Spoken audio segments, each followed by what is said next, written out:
where are your awards now? You got all these medals. Tell us all the medals, because we need to know for viewers out there. Just redirecting my mindset on trying to bring out, they call me Bee Reese the Beast, so trying to figure out ways to bring out the inner beast. University of Oregon is like one of my favorite places to jump. Always been big involved with TrackTown. When we go out that way, the billboards, they really support track and field athletes there. And I don't think a lot of parents understand how important and how valuable it is to show up and be there for your child, whether it's track and field, basketball, football. Kids love to see their parents in the stands. Be there, and that's the biggest thing you can do for your child. Be there and support your child, and watch how they flourish and watch how they grow.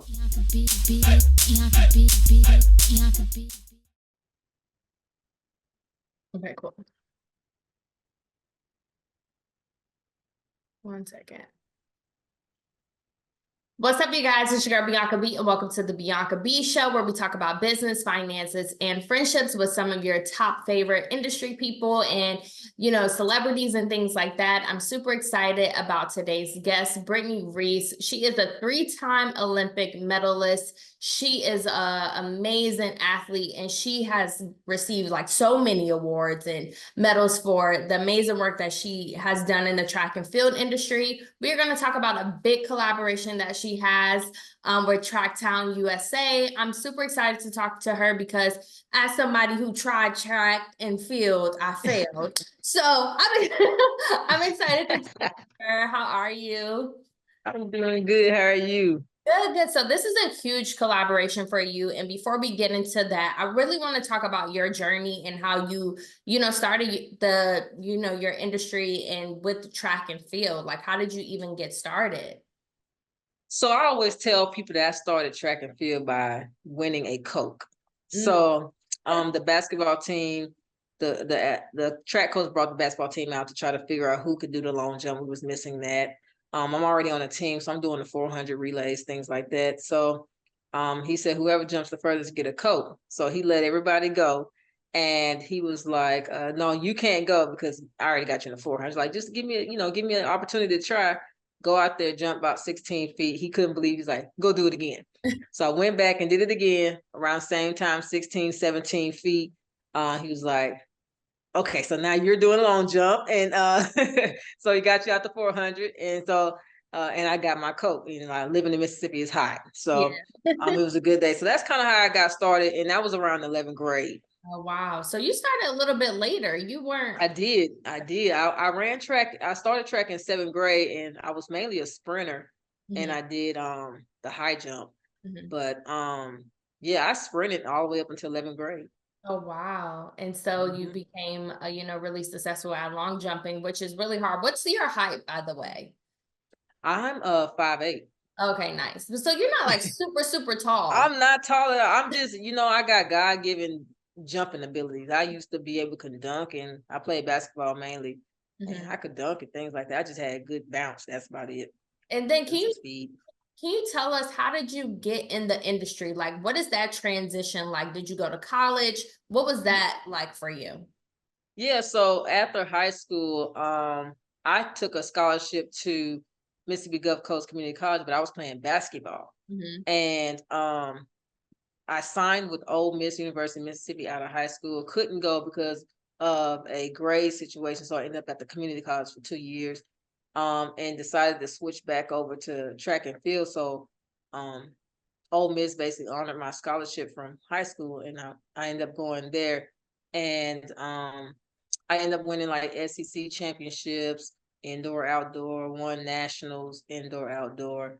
And basically, I just turned pro my 2nd year because my coach was the one, I feel like he kicked me out off the team. He was like, you need to go turn pro because you're not going to get enough competition just being in college. So that's kind of how I got into the industry. I ended up turning pro in 2008 and made my first Olympic team.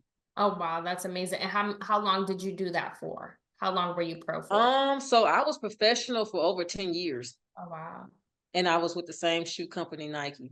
Oh, that's amazing. And, that's a blessing, especially, being a woman of color, Mm-hmm. it's really hard for athletes. And I feel like now we're starting to see more of, support within that. But I can I agree. imagine during that time, it wasn't as much support as it is now. Can you talk about your journey and like what you learned along the way? Yeah, I had to learn how to be patient. I had to learn how to just, be within myself because track and field is one of those sports where, yeah, sometimes it can be a team, but when you turn pro, you're all about yourself. Mm, So you have to be patient. You have to learn how to battle injuries, learn how to take care of yourself, learn how to eat right, and just a whole bunch of things. You had to grow up. I'll say that. I had to grow up really quick. I was young, when I turned professional, so I had a great team around me with coaches, athletic trainers, and people and mental health coaches and things like that that helped me guide me along the way for my success. mm. And were there ever times where you felt undefeated? And if so, how did you balance that? Or what was your like mantra to get you through Mhm. that? Yeah, so I ended up having surgery in 2000 and I want to say 13 it was. I ended up having surgery on I tore my hip labrum, Mm, and the year after I got back from that injury, I wasn't jumping as what I was used to jumping, and it kind of put me in a bad position. And I ended up getting a life coach slash, mental health coach, and we basically came up to the conclusion that I just don't like to lose, and I'm just upset that I'm losing, and I'm not trying to retire. So, just going with her and just redirecting my mindset on trying to bring out, they call me Bee Reese the Beast. So trying to figure out ways to bring out the inner beast mhm. at track meets and bring back that hunger and that fight that I always had before I had the surgery, helped me along the way. So basically having her in my life put me in a different path. And so we just, like I said, we switched up our mindset of I can't to I will and I can and things like that. And it ended up benefiting me greatly, actually. I love that. I love that. And it's so good to have like those coaches because yeah, you have your coaches for the athletic part, but Yeah, mentally, being an athlete can be very draining and you have to it make sure is. that your mental health is, amazing and, in check first and foremost. Yeah. Yes, yes, indeed. Yeah. Hmm. And so I want to talk about this big collaboration that you have with TrackTown USA. That's lit. I mean, that's a huge company. Explain to us or like how did this collaboration come about? So, Oregon, University of Oregon is like one of my favorite places to jump. Always been big involved with Track Town. When we go out that way, the billboards, they really support track and field athletes. And with the Olympics coming up, it was kind of like a no brainer that we wanted to try to evolve not just the track part of track and field, but try to evolve the field part of track and field. Yeah. And so me and another athlete, Kara, are we're going to collab with Tracktown and going to try to bring some more exposure to the field part of track and field, and on that side of also engaging with younger athletes and getting them more involved because now we've learned that track and field is like the most participated sport in the United States right now. So it's really important now, especially because it's Olympic year, that we grab those kids' attention. I love that. And, just giving back. And, you're from Mississippi. I'm from Detroit. These are places where we don't see athletes, we don't see, inspiration on a day-to-day Mhm. basis. Going back to your childhood and your upbringing, did you have family members who were professional athletes or were you the only one? So everybody try to figure out how I got my gift because no, my mom didn't do anything. My dad didn't do any sports. I had uncles that played basketball, but and I have a cousin that was in the NFL. But other than that, I really never really had anybody that really did sports like that. Growing up, like you said, I'm from Mississippi, so we have some athletes, but being where I was from, nobody was track and field minded. Like my school is more so of a basketball, football school. And so I really just didn't know the talent that I had then and the opportunities I could have had as a kid Yeah. growing up. And so now that I'm back home, I'm coaching back at the school that, I went to. And so I can pour into these kids and give them more opportunities. mentor a lot of athletes and a lot of kids outside of track and field also. So just, just helping any way that I can in the community. That's amazing. And being a Black woman, I can't stress this enough. We are dealt with a lot of different, endeavors, and I'm all about just educating young people, especially with finances when you go into these industries. A lot of us just want to blow a bag, we rich, we got it. What have you learned about money management skills within your profession? Saving and investing. The thing with me, with being a field athlete, we don't make quite as much money as a sprinter would or a distance runner would. The way I made my money was basically winning. I had to win. But I've made some good money and learned to invest in different opportunities. Learn to save and not blow that bag. I think when I didn't buy my first, I kept my car for a long time. Everybody was like, when you gonna get a car? When I win, like when I win the Olympics. And so when I won the Olympics, I finally I won my first world championship and I bought a car, and everybody was like, finally, like clapping. But I was able to, do other things with my money. Like I was able to take care of my mom. Okay. And I didn't buy myself a car. Ended up buying my little sisters a little something. Because, my mom was a single parent at the time, and, anything that I've made, I could help. So that's kind of what I did with that money. But over the years, I learned to invest and try to save up as much as I can. That's amazing. And, you mentioned single mothers, a lot of women are single moms out there and who, see their children and trying to, just maintain. What advice would you give to parents out there who see something in their child that want to do track and field? What advice would you give to those parents out there? Be there and support them. I'm a coach right now, and I can count on kind of one hand on how many parents I see travel with us, come to meets.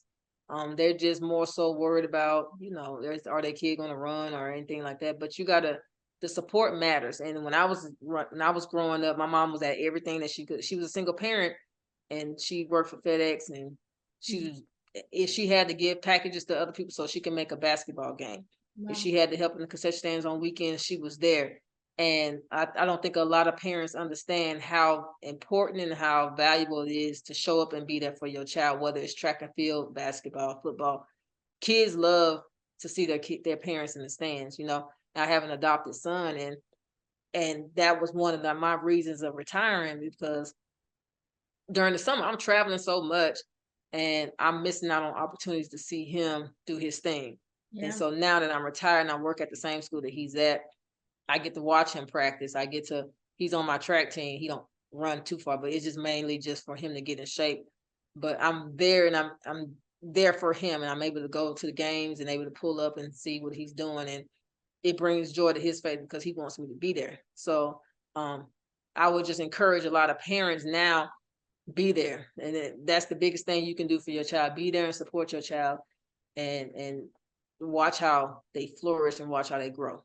Amazing. And where are your awards now? You got all these medals. Tell us all the medals, because we need to know for viewers out there. Where are they? They're actually sitting right in front of me. They're they're in a glass case that my life coach had got me, because before then they were sitting in my sock drawer. Like, and she was like, you need to display that these are accomplishments. You need to display them. So she bought me like a glass trophy case. And so they're sitting over there in a glass trophy case right now. You got to brag. How many awards do you have in total? So I have an Olympic gold, 2 silvers from the Olympics. I have 4 gold outdoors, 4 gold outdoors, 3 gold indoors, 1 silver indoor. I'm an American record holder indoor. SEC champion, national champion, a lot. But far as like on the professional level, I have 11 total medals on the professional level. And what has been your highest score? Is that the appropriate? Yeah. My highest medal, like my highest achievement, I would probably say is the Olympic gold medal. That's basically what every track athlete wants to work for. That's what every track athlete's dream is to have. And just to say I got one of those, it's nothing. It was nothing else for me to accomplish at that time, And but besides the world record, but that thing is crazy. They were jumping back then. That's too crazy for me. But just achieving an Olympic gold is enough for me. That's amazing. And so what's next for you? This big collaboration. Yeah, so with the collaboration, that's huge. So I'm just looking forward to going out there and anything they need me to do as far as like fan engagement, inspiring kids, things like that. And we're gonna try to push this all the way through. We're gonna try to make make it a bigger thing outside of the Olympic year and see how we can just bring more exposure to this sport. That's amazing. And how can people stay up to date with you? Where can people follow you? Yeah, you can follow me on Instagram as the LJ Beast, DALJ Beast. That's mainly where I'm doing my thing at, and on Twitter sometimes too. Same thing, the Long Jump Beast. And that's about it for me. I don't do too much social media. Well, I want to say thank you for taking the time out to chat with me. I'm pretty sure so many people are going to get inspired by you and your words and encouragement. I just want to say thank you. Keep killing it. Keep being an inspiration to your son and the kids out there in Mississippi. It's your girl, Bianca Bee. Make sure you guys follow me on Instagram at It's Bianca Bee and at Bianca Bee Show. Bye, guys. Bianca Bee, Bianca Bee, Bianca Bee, Bianca Bee, Bianca Bee.